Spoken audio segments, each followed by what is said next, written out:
Muy buenas a todos y todas, mi nombre es Nathaniel Solarrubio, soy doctorando en Historia del Arte de la Universidad Jaume I, personal investigador en formación de la misma universidad, y antes de dar paso a mi comunicación me gustaría agradecer tanto al comité científico como a la organización de este congreso por haberme dado la oportunidad de participar en él. Sin más dilación voy a comenzar con la presentación, la cual he titulado Visiones cruzadas, la representación de Malinche entre México y España. Bien, estos son algunos de los puntos que voy a ir siguiendo durante toda la presentación, los cuales van desde los objetivos hasta las conclusiones finales.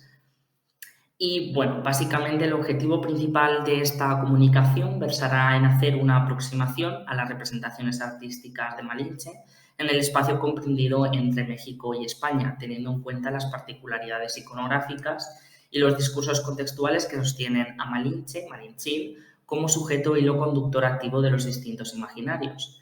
Dicho análisis se centrará especialmente en la confrontación de imágenes que ilustran el arquetipo de la intérprete como madre amante y traidora, especialmente en los contextos del siglo XIX y XX, donde podrán observarse la continuidad de variación de algunos elementos iconográficos característicos que siguen la visualidad principalmente de los códices, incluyendo nuevos atributos y elementos que diversificarán la propia identidad de quien fue la Malinche. Entre los estudios a tener en cuenta, por nombrarlos de manera muy breve y muy resumida, son especialmente relevantes las aportaciones de Tomás Pérez Bejo, el trabajo de Charlene Villaseñor Black o el estudio de Yerulina Slautina. En respuesta al método iconográfico, la representación en los códices configurará la forma icónica de Malinche a partir de un modelo conceptual, véase una imagen genérica, que propondrá la continua variación de sus tipos. Generalmente será ilustrada aportando un huipil, se la calcará a la manera europea, el cabello lo podrá tener suelto, recogido, algunas veces se hallará de manera activa en la escena, marcando su presencia en gran tamaño, entre Cortés y otro dirigente. En otras simplemente quedará relevada a un segundo plano. Casi siempre su mano estará ligeramente alzada, señalando con el dedo índice a algún personaje relevante de la escena, y en su gran mayoría estas representaciones contendrán una fuerte carga simbólica. Se pueden clasificar 4 tipos iconográficos o estereotipos principales: su presencia en los cortejos, ella como intérprete, en las batallas, en escenas religiosas y ya en escenas galantes o más románticas, que van desde su figuración en los llamados códices, manuscritos, lienzos, mapas y enconchados que ilustran la conquista en el periodo de formación virreinal, hasta representaciones ya mucho más romantizadas o alegóricas de los siglos XIX y XX.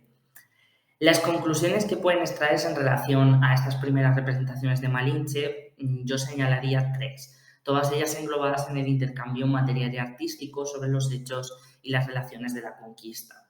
La primera atiende a la necesidad de ubicar a la intérprete en el discurso narrativo a partir de una visión indígena de la conquista. Esta aproximación es claramente ilustrada, por ejemplo, en el lienzo de Tlaxcala, manuscrito de Glasgow, ya que ambos documentos mantienen como retórica discursiva la figura de Malinche en el epicentro pictórico de al menos 22 escenas con más o menos presencia. La segunda señala la clara función de la intérprete al ubicarla como intermediaria, posicionándola con los signos que indicarían la dialéctica e intermediación. En la concepción de esta imagen convergerían ambos imaginarios, es decir, el indígena y el español, aunque con plausibles variaciones que tendrían a europeizar la imagen de Malinche, como la ilustrada en el manuscrito de Diego de Durán, o reduciendo sus intervenciones, teniendo como máximo exponente el Códice Florentino. La tercera se centra en la traslación de Malinche al imaginario ya virreinal de los siglos XVII y XVIII, bajo el auge del criollismo y de las nuevas élites no hispanas. En este parámetro, la figura de Malinche aparece en menos ocasiones y ocupando acciones menos importantes, aproximándola mucho más a la estética europea. Este factor aparece integrado en el discurso legitimador de la conquista bajo el prisma de la monarquía española. Sin embargo, representaciones como el bautismo en los señores de Tlaxcala o su aparición en al menos 8 de las 22 tablas enconchadas conservadas en el Museo de Bellas Artes de Argentina son un claro ejemplo de la pervivencia de Malinche en el discurso visual de la conquista, aún incluso en tiempos de la autoridad peninsular.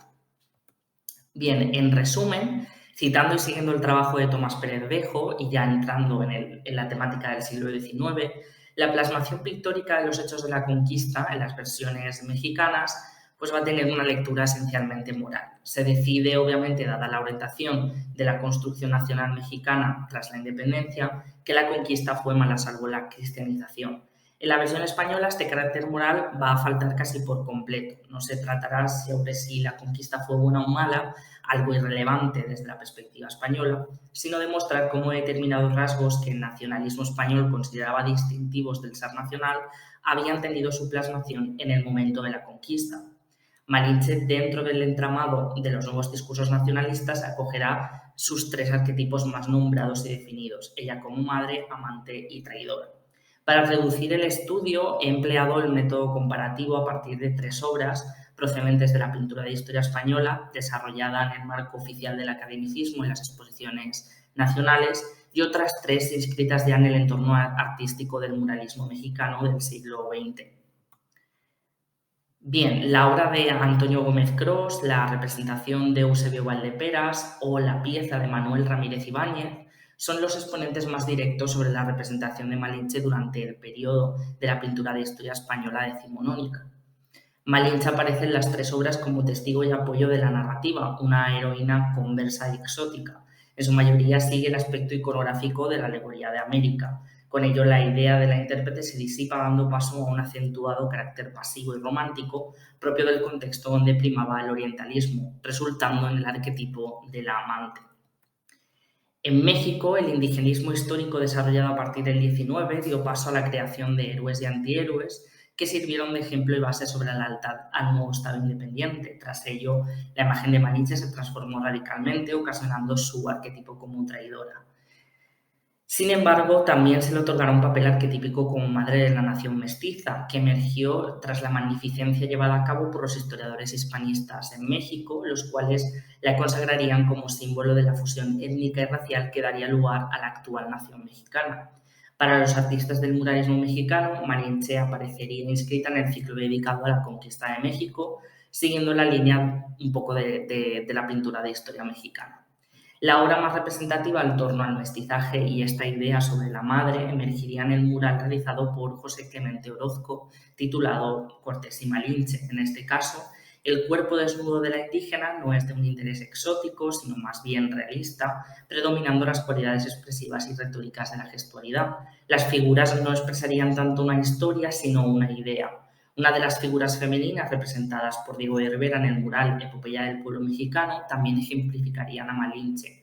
La intérprete encarnaría de nuevo el paradigma mestizo que daría como resultado a su arquetipo en calidad de madre y traidora, ya que podemos ver cómo la intérprete se muestra con los ojos abiertos, siendo conscientes de la barbarie que le está rodeando, pero se mantiene indiferente. En la obra de Roberto Cuadra del Río se fusionan las características estéticas de los códices prehispánicos con el estilo realista de la pintura mural para conferir una nueva perspectiva en torno al papel que tomó Malinche durante los encuentros, dejando traslucir al mismo tiempo la significación moderna de ambos personajes en el contexto del mestizaje. Al mismo tiempo, se pueden aplicar otros arquetipos a la representación de Malinche que versan entre la heroína y la conquistadora, erigiéndose figuras en los espacios públicos, tales como el monumento a Malinche en Oluta, el monumento al mestizaje del centro de Coyoacán, la escultura de Manuel Vilar o la placa conmemorativa que da nombre a la biblioteca de la localidad de Medellín, en Extremadura. Como conclusión, la formación de las identidades nacionales, especialmente a partir del XIX, dio como resultado la reinvención de figuras relevantes de la historia. Entre ellas, Malinche aparecerá en las obras decimonónicas de artistas españoles, pues casi totalmente europeizada, con accesorios asociados a la reiterada alegoría de América, una respuesta al movimiento artístico del romanticismo. En el caso del muralismo, dado el carácter formalmente distintivo del siglo XX, no habrá una cohesión entre los elementos iconográficos de la representación, aunque sí una idea. La madre como discurso visual y filosófico sobre el mestizo y la traidora como figura subconsciente vinculada simbólicamente al conquistador. Tras estas imágenes subyacerán y nacerán otros mitos y arquetipos alrededor de Malinche que se van a contraponer a otras figuras femeninas con el fin de comparar el papel de la mala y de la buena madre. En sí, el poder tras las representaciones en cada una de las vertientes mostradas ha generado en Malinche un arquetipo romántico y maldito sobre la conciencia nacional y popular, tanto española como mexicana. Finalmente, será el movimiento artístico del feminismo chicano quienes verán en la intérprete un espacio fronterizo, una confrontación de las dinámicas de poder entre dos culturas regidas por los parámetros de la misoginia y la colonialidad. Bien, muchas gracias por su atención.